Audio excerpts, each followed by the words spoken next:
Shabbat Shalom. I am so sad not to be able to be with you in person tonight. And as Rabbi Rapport said, I've been home with this cold, just a cold, I checked, but not something I wanted to come and share with any of you, obviously. And I am extremely grateful to Rabbi Rapport and to Joyce and Sam for figuring this out with me. And I really want to extend my thanks to Jason and to everyone who had to do a little bit of extra work or have a little extra patience with me this week. I felt really taken care of. And I'm grateful to have not only one, but actually two workplaces where this is the case. These early parshiyot of Breshit, of Genesis, contain the foundational stories of the Jewish people and of the Abrahamic religions. They are the foundational stories of family formation. We read in Chaye Sarah, these stories bookended by the death of Sarah at the beginning and the death of Abraham at the end. The Parsha tells the story of families who are taking care of each other in times of profound emotional transition. It's about family and taking care of family. It's a blueprint for how families and communities and societies need to take care of each other, should take care of each other in times of need. And this begins in this Parsha, of course, with the story of Abraham burying Sarah. Batamat Sarah, Sarah dies, and Abraham proceeds to mourn for Sarah and to bewail her. Abraham is bereft, his beloved has died.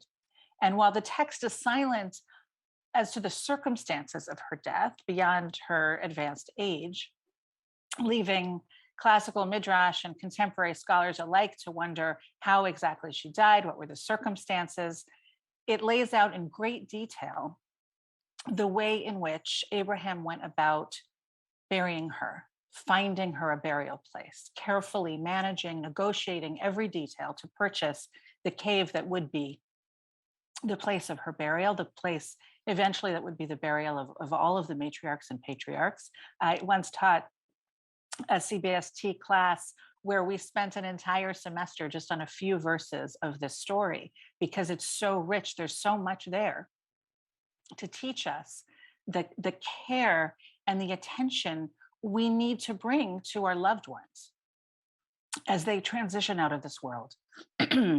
that care is sacred, it's important work, and we need to plan for it. We need to take that time to care and to mourn together. I know some members of CBST are involved in this through the What Matters program.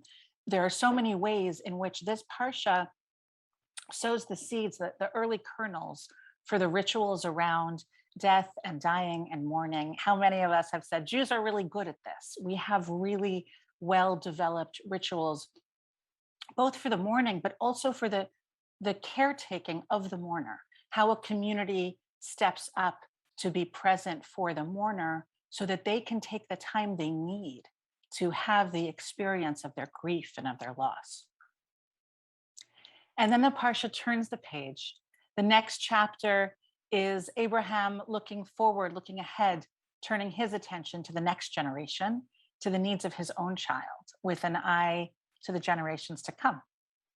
Abraham now is too old to travel himself, and he asks his most trusted servant to help him in seeking out a wife for his son Isaac. He is so clear that he must find a partner for Isaac from the land of his birth. Isaac is a first generation immigrant, right? He was born in this new land. But Abraham, his father, understands that Isaac needs to find a partner who understands what it means to be other. He's actively choosing, they as a family are choosing not to assimilate, not to pass, to remain authentically themselves. And so we read the story of Rivka, often described as the first romance in the Torah. And it is a remarkable story because Rebecca, Rivka, who is sought out by Abraham's servant, by Eliezer, distinguishes herself as someone who is so concerned for the well-being of strangers. And it also is remarkable because Rebecca is asked, Hatelchi im ha'ish hazeh, will you go with this man? Do you want to go? Vatomar elech, and she says, I will. The story of Rebecca's consent, of agreeing to marry, of agreeing to follow Eliezer and go to this new place, is a pivotal element in the story, and it stands out because it's so rare. And then, of course, she comes to Isaac, and Isaac, who has been mourning his mother's death, is comforted. This parsha, in a rare show of emotions, really, in the Torah, acknowledges grief in a way that's deeply welcome. We have the grief of Abraham at the beginning of the parsha, the grief of Isaac now. It really does stand out because sometimes emotion is absent from biblical storytelling. These stories of emotional caretaking, of allowing us to feel our feelings and be where we need to be, were particularly striking to me this week, in a week where the American government is frozen over the question of paid family leave. Here we have a parsha that gives us a blueprint for the way in which we should take care of each other, how our society should be structured in a way that gives people the space and the time to take care of each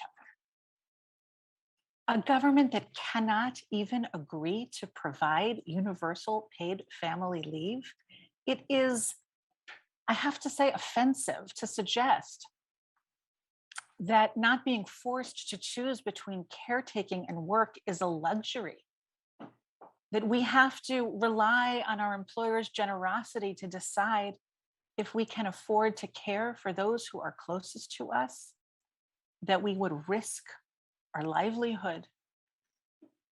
This government, these legislators who fail to learn from Abraham and Rebecca, who fail to create a culture where caretaking is valued, leaving so many at the mercy of their employers, creating a dynamic where allowing workers the time to care for loved ones is a privilege, or setting up a situation where it's this act of generosity on the part of the employer and creations of situations of desperation for workers. How much more so when the relationship to the one needing care might not be recognized.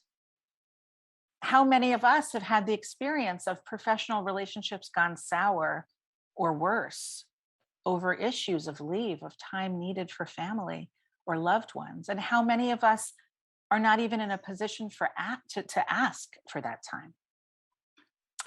The Torah offers us in this parsha a story that values consent. And here we find legislators who seem more concerned with controlling women's choices about our bodies, but then turn their backs on their constituents when it comes to the questions of who will have the support to care for their children or their other dependents. Abraham negotiates every detail of Sarah's burial place so that that place will be protected, so that he can model to his children and to the generations to come how to care for loved ones, so that we will learn. And yet in our country, even though we have the archetypal stories of Abraham and the model of nearly every other developed nation in the world, so many organizations have been putting out these lists, these maps of the world showing what company the US is in to not offer this. And still, enough legislators fail to learn that we need to provide this. Abraham's children learned it. Isaac and Ishmael, even though they had been pitted against each other for so much of their lives, at the end of the parsha, we read that Abraham breathed his last, dying at a ripe old age, old and contented. V'ya'asef el amav, he was gathered into his people. And his children, learning from their father what is truly important, despite all of the past hurts, they came together to bury him in that cave. There, Abraham was buried with Sarah, his wife. These stories are here in the Torah for a reason. They're here for us to grapple with and to learn from and to carry within us. Shefa Gold teaches that each of us builds a sacred burial place like this cave inside our hearts, and we place in it the memories of our beloveds, and we carry it with us wherever we go. May each of us carry that sacred place, the memories of those we have taken up the burden of care for, of those we had the blessing of caring for, and let those memories lead us to call out for justice, to call on those in the halls of government not to trade away this sacred obligation, so that being able to feel taken care of is no longer the privilege of the few, but a civic obligation central to our society and available to all. Shabbat Shalom.